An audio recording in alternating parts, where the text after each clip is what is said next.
Now we get to leave the lightweights and get right into some heavyweights with Parker Porter and Alan Baudot. And this is a classic case of which fighter am I going to get today? You think about the Alan Baudot that fought Tom Aspinall. Short notice, very one-sided.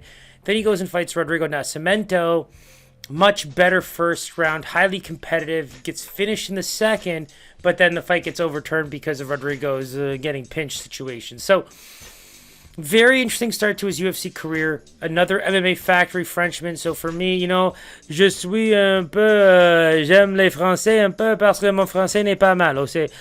So with that said, I got a bit of a soft corner, the Cyril Gans and the, Nasruddin Mavovs of the world. But I think that Alan Baudot is kind of the guy that is getting the opportunity, good trading partner. But right now he has a lot to prove, and he's coming in for the most part as a semi-technical kickboxer, it seems. But the problem is that when you look at some of his highlight tapes, the big problem is how much, the chin. The chin gets eaten up a lot.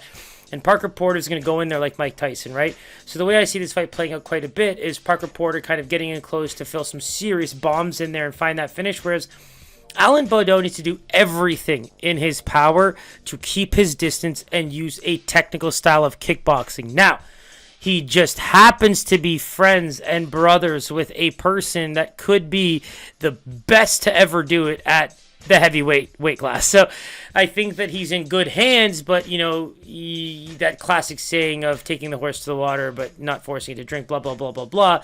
You can have all the right people in your corner, but is it going to translate well in the octagon when you have to fend for yourself a little bit? That is what remains to be seen. But the one interesting factor about Parker Porter that I wanted to, take note of is after losing his initial UFC fight, the last two fights that he's been a part of, there's a very good game plan in play there, and you take a look at things a bit more detail, and you'll notice that Parker Porter tends to go for a takedown fairly early in his fights. Now, what I love about this game plan is because he knows that his level of output, power, and things like that tend to carry. He's got pretty good cardio for his size. Even that Chase Sherman fight, right? People were really counting out Parker Porter in that fight because of what we had already seen. But you look at the way he takes people down in the first, then he starts to wear on you. He's trying to tire you out, bring you on his level, and then completely dominate you on the feet. I think that the last two showings were very, very good for him. I think this is another case of if he gets this fight to the ground really early, it'll be interesting to see how long it lasts. If Baudot can get back to his feet, it should make for an interesting and fun fight for everybody involved. But I do believe that Parker Porter getting on top of Alan Baudot early in the fight could pose problems for Alan in a big way, to the point where this could be an early finish as well. Now, again, the big thing for me is Parker tends to get these takedowns early, but then can still fight to a decision. But those next two rounds are very dominant for him. And I think that's what Baudot needs to be aware of, is if he is still able to get out of that first round, it's not about slow technical kickboxing. Like, Parker's going to be coming in volumes, and he needs to be able to defend that quite well. I think that his versatility with kicks is the biggest advantage he has here. Slightly smaller fighter, can use the kicks with the legs to limit the power, limit the movement, use the body, tire him out, and then maybe throw some head kicks to get a knockout of your own. But all in all, I just think that there's a very clear game plan for both guys. And for Parker, it's look to get in as close as possible and just ride him, whether it's on the ground or on the feet.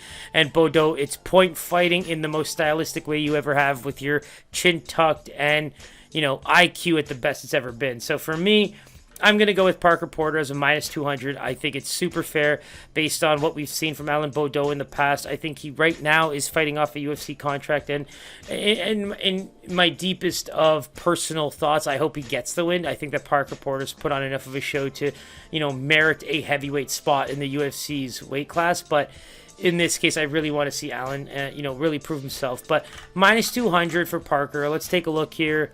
Slap. Parker Porter opened as a minus 200 favorite. Baudot plus 170 dog. Now that has shot all the way up to plus 220. I should say as high as plus 220.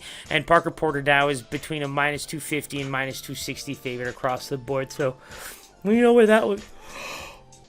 Woo! We know where that one's going. And for me, I just think it's really tough to see Baudot coming out of that one with a W, unless he's absolutely the most disciplined he's ever been in his life.